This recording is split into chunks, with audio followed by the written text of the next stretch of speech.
Hello mga bossing, dahil nga po bukas mga bossing ko ay January 27, full moon mga bossing ko, kaya binidyo ko na po ito mga bossing para makapag-ready na po kayo mga bossing. Pero syempre mga bossing ko, lagi nyo po tatandaan, ang pampaswerte ay isa sa mga sangkap lamang upang sa ganon tayo po higit na maging positibo sa buhay. Kaya nga tayo gagawa dahil umaasa tayo na tayo po ay suswertihin mga bossing. Kaya tayo po mga bossing ko, huwag aasa sa swerte.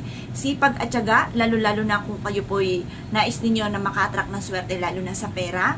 At huwag kang makakalimot magdasal mga bossing at laging maging positibo, kaya gagawa tayo ng pampaswerte. Nga po mga bossing, dahil bukas nga po mga bossing ko ay full moon, mas mainam mga bossing ko na subukan nyo po ito. Kumuha po kayo mga bossing ko ng ating magic mirror. Pero syempre mga bossing, kahit anong salamin po yan. Linisan lang po natin mga bossing ko. Kailangan malinis na malinis ang ating salamin. Ayan. Ngayon po mga bossing, ang ating salamin mga bossing ko ay isa sa mga pamamaraan para maka-attract tayo ng swerte. Alam niyo po ba mga bossing ko, pagdating sa usapin ng buwan, ang pinaka-the best yung nagre-reflect tayo. Kagaya po nito mga bossing ko, yan, nagre-reflect po tayo, nakikita tayo sa camera. Or kaya yung mismong buwan ay makikita dito mga bossing. Yun po ipanawagan sa buwan na matupad ko naman po yung inyo pong mga wishes mga bossing. Ngayon po mga bossing, ganito lang po inyo pong gagawin. Kumuha po kayo mga bossing ko ng 20 pesos. 20 pesos na bago. Mas maganda, bago po yung inyo pong gagawin, yung makinang po siya, kagaya po nito. Ngayon po mga bossing, bakit natin kailangan ng 20 pesos? Unang-una mga bossing ko, di ba may silver po siya?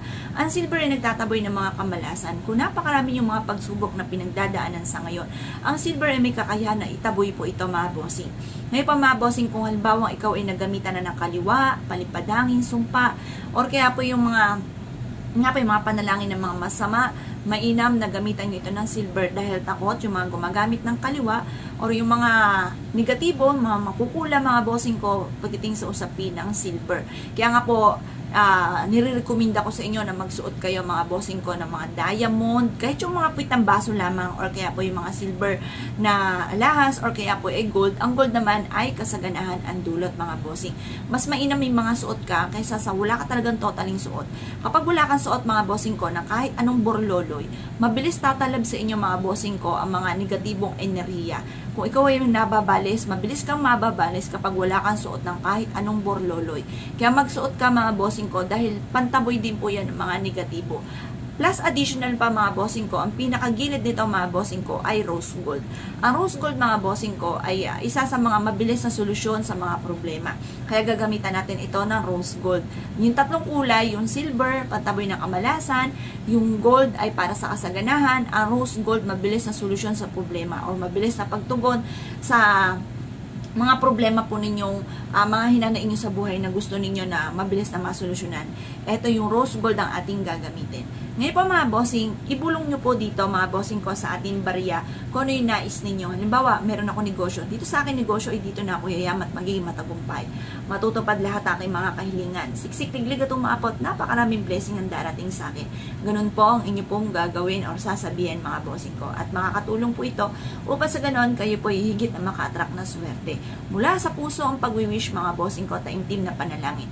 Bukod sa aking sipag at tiyaga, pananalig sa mahal na Panginoon ay makakamit ko kaagad ang aking mga pinapangarap.